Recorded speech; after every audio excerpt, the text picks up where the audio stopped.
नमस्कार साथियों, मैं लाइक राम आपका स्वागत करता हूं अपने यूट्यूब चैनल लेक्चर मैथ में। ये जो चैनल है इसमें मैथ और फिजिक्स की क्लास रहेगी। तो आज मैं आपके सामने परिचय कराने वाला हूं आपके सामने भौतिक कक्षा 12 इकाई 1 स्थिर विद्युत का। स्थिर विद्युत उसके अध्याय में पढ़ते हैं हम लोग विद्युत आवेश और क्षेत्र। तो विद्युत आवेश, स्थिर विद्युत और विद्युत क्या है, इसकी कल्पना या इसकी प्रस्तावना, इसके परिचय के बारे में बात करते हैं। तो साधारण अनुभव की बात यह है कि जब हम कंघी से बाल करते हैं या कंघी को सूखे बालों में हम लोग रगड़ते हैं, लगाते हैं, करते हैं, तो कंघी में हल्के कागज़ों को अपनी ओर आकर्षित करने का गुण उत्पन्न हो जाता है।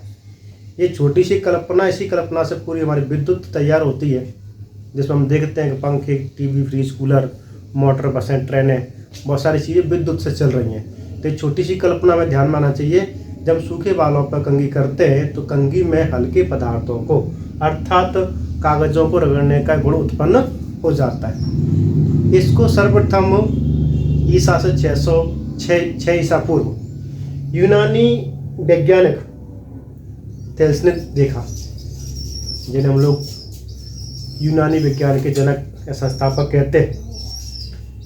इन्होंने पाया कि कि एम्बर नाम का एक पदार्थ होता है जिसको हम लोग ऊन से रगड़ देते हैं, ऊन के कपड़े से रगड़ देते हैं, तो एम्बर नाम के पदार्थ में हल्के पदार्थों को, सूखे पंखों को, छोटे कणों को अपनी ओर आकर्षित करने को उत्पन्न हो जाता है। इस कल्पना पर वैज्ञानिकों ने ज़्यादा ध्यान दिया। सैकड़ों वर्षों के पश्चात 16वीं शताब्दी में विलियम गिलबर्ट, पहले कौन वैज्ञानिक आए थे, थेल्स नाम वैज्ञानिक ने एम्बर नाम के एक पदार्थ की खोज की जिसमें हल्की वस्तुओं को अपनी ओर आकर्षित करने का गुण उत्पन्न हो रहा था। उसके बाद ये बात होती कौन सी शताब्दी में, 6वीं ईसा पूर्व। ईसा पूर्व का मतलब हुआ कि सब समय से पहले की, मतलब ईसा मसीह से पूर्व चला हुआ समान लेते हैं। वहीं दूसरी ओर जो अपने पास 16वीं शताब्दी में एक विलियम गिलबर्ट नाम के एक वैज्ञानिक हुए जो चिकित्सक थे। इन्होंने एम्बर जैसे कई और पदार्थों की खोज की जिसमें न्यूनाधिक, मतलब न्यून लेकिन एम्बर से अधिक मात्रा में हल्के पदार्थों को अपनी ओर आकर्षित करने का गुण था। उसके कुछ समय बाद 1646 में एक वैज्ञानिक हुए थॉमस ब्राउन।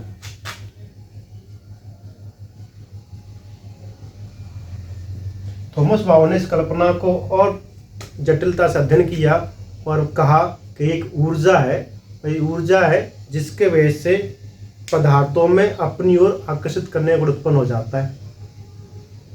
इसी ऊर्जा को उन्होंने आगे जाके विद्युत या इलेक्ट्रिसिटी कहा।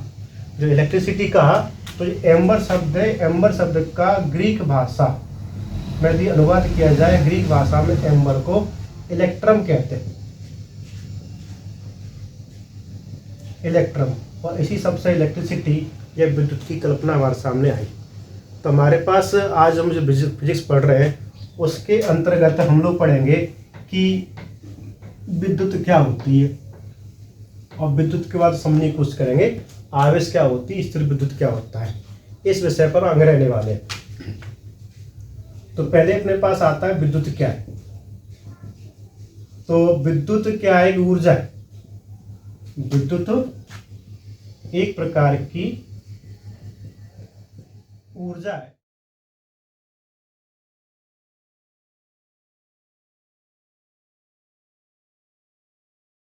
है जिसके कारण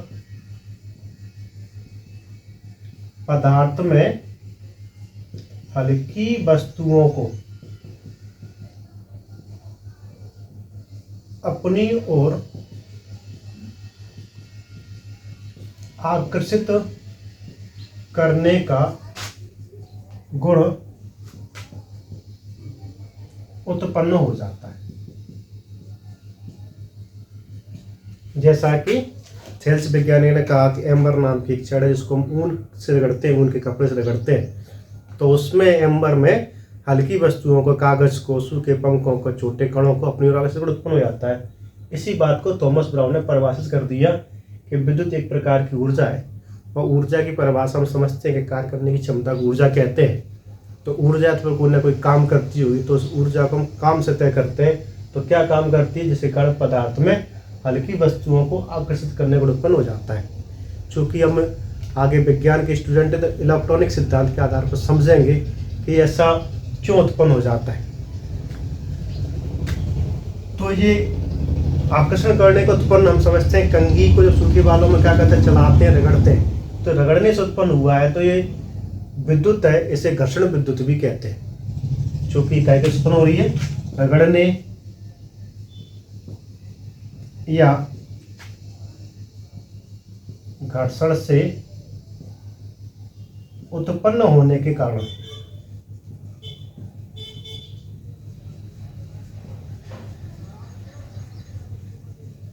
विद्युत को घर्षण विद्युत भी कहते हैं। वहीं दूसरी ओर जो एम्बर है, जिस पदार्थ में गुण आ गया हल्की वस्तुओं को अपनी ओर आकर्षित करने का, तो ऐसे पदार्थों को हम लोग आवेशित पदार्थ, या एक दो शब्द आता है विद्युन्मय कहते हैं, जिसमें हल्की वस्तुओं को अपनी ओर आकर्षित करने को उत्पन्न हो जाता है। आवेशित यानी इसको हम पहले से जानते हैं, जब हम किसी वस्तु को क्या करते हैं, चार्ज करते हैं, जो मोबाइल का उपयोग करते हैं, बैटरी जहाँ केस में उपयोग करते हैं, ऊर्जा का उपयोग करते हैं, वह चार्ज शब्द आ जाता है। तो चार्ज जो आवेश शब्द है उसका जो अंग्रेजी वो चार्ज होती है, जिसको हम चार्ज शब्द को काफ़ी समय से उपयोग करते आते हैं अपने दैनिक जीवन में, दैनिक उपयोग में। तो जिस वस्तु में इस प्रकार गुण आता है उसे हम आवेशित कहते हैं या विद्युन्मय कहते हैं। तो हमारे सामने कल्पना आती है कि आवेश क्या है। तो आवेश क्या है? एक राशि।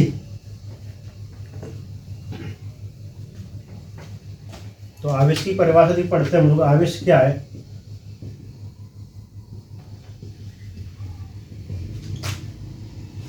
आवेश एक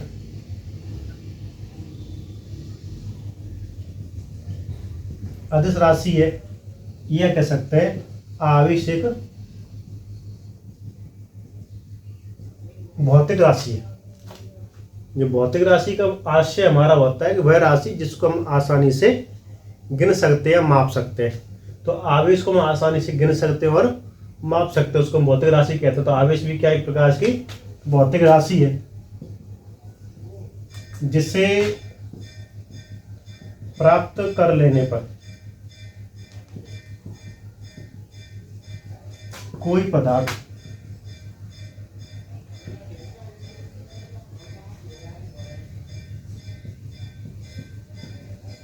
आवेशित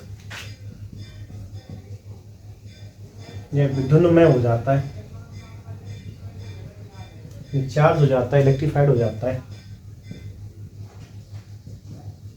और विद्युतीय गुणों का प्रदर्शन करता है। चूंकि इसे गिना जा सकता है, मात्रा है इसकी, तो हम दूसरी भाषा में कहते सकते हैं कि आवेश एक अदिश राशि है, जिसका जो संकेत होता है, जो सी होता है। कारण क्या है कि आवेश का जो मात्रा का कूलम होता है, कूलम होता है, तो उसका संकेत सी हो जाता है। और इसका मात्रक जो होता है वो कूलम होता है। कूलम होने के वजह से इसका संकेत तो कितना बन जाता है? यहाँ पे सी बन जाता है। तो हम आवेश में आवेश क्या है? तो आवेश एक प्रकार की भौतिक राशि है, जिसे प्राप्त कर लेने पर कोई पदार्थ आवेशित विद्युन्मय हो जाता है और विद्युतीय गुणों का प्रदर्शन करता है। सिंपल सी बात अपन समझने की कोशिश करो उदाहरण के माध्यम से, कि मोबाइल को चार्जर की सहायता से जब करंट में लगाते हैं, धारा से साथ जोड़ते हैं उसे, तो उसमें क्या होता है? आवेश जाने लगता है, यानी वो चार्ज होने लगता है। और चार्ज की मात्रा है उसे हम परसेंट में काउंट कर लेते हैं कि मोबाइल 10% चार्ज हो गया, 15% चार्ज हो गया, 20% चार्ज हो गया। तो यानी उसको हम काउंट कर सकते हैं। काउंट कर सकते हैं, इसका मतलब क्या है? वो अदिश राशि है। क्योंकि जो चार्ज है वो डोरी से होकर जाता है, उसकी दिशा ना होने की वजह से उस हम क्या पढ़ते हैं? अदिश राशि। तो ये एक अदिश राशि है जिसका मात्रक कूलम होता है और संकेत सी होता है। और ये बहुघात तो दो प्रकार का होता है।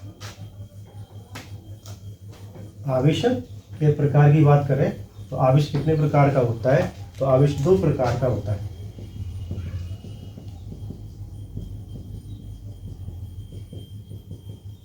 जिसे हम बोलते हैं धनावेश, और दूसरा जो प्रकार है उसे बोलते हैं ऋणावेश। धनावेश और ऋणावेश के बारे में एक वैज्ञानिक है बेंजामिन फ्रैंकलिन। तो प्रयोगों के आधार पर उन्होंने धनावेश और ऋणावेश को परिभाषित किया। तो उन्होंने बताया कि जब हम कांच की छड़ को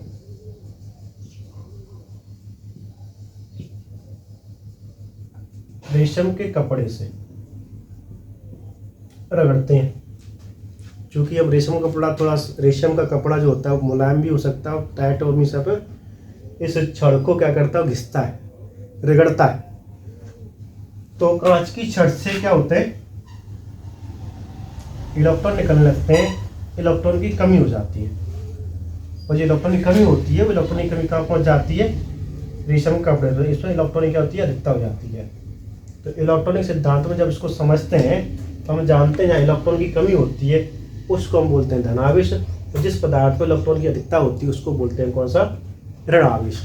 तो इलेक्ट्रॉन क्या है, तो जब इससे इलेक्ट्रॉनिक सिद्धांत के आधार पर समझते हैं तो हम समझ में आता है कि जब कोई पदार्थ होता है उसकी मूल इकाई उसका छोटा रूप होता है अणु, अणु से वो छोटा रूप होता है परमाणु, और परमाणु की संरचना में शब्द निकल के आता है जिसे बोलते हैं नाभिक।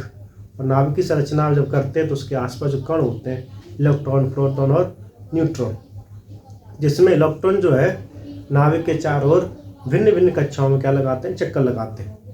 जब दो पदार्थों को जब आपस में रगड़ा जाता है तो उसमें जो पदार्थ की संरचना में जो सबसे छोटी इकाई नाभिक, और नाभिक के चारों भिन्न कक्षाओं में इलेक्ट्रॉन चक्कर लगा रहे हैं, तो बाहरी कक्षा में जो इलेक्ट्रॉन होता है जिसे मुक्त इलेक्ट्रॉन कहते हैं, तो मुक्त इलेक्ट्रॉन दूसरे पदार्थ के मुक्त इलेक्ट्रॉन से टकराता है, बाहरी कक्षा टकराती है, तो मुक्त इलेक्ट्रॉन जो है उसमें ऊर्जा ले लेते हैं। रगड़ने से ऊर्जा क्रिएट हुई, ऊर्जा क्रिएट हुई, उसमें लेके ऊर्जा इलेक्ट्रॉन एक पदार्थ से निकले कहाँ चले जाते हैं, दूसरे पदार्थ में चले जाते हैं। तो कांच की छड़ धनावेश का कार्य करती है और रेशम कपड़ा पर ऋणावेश क्रिएट हो जाता है।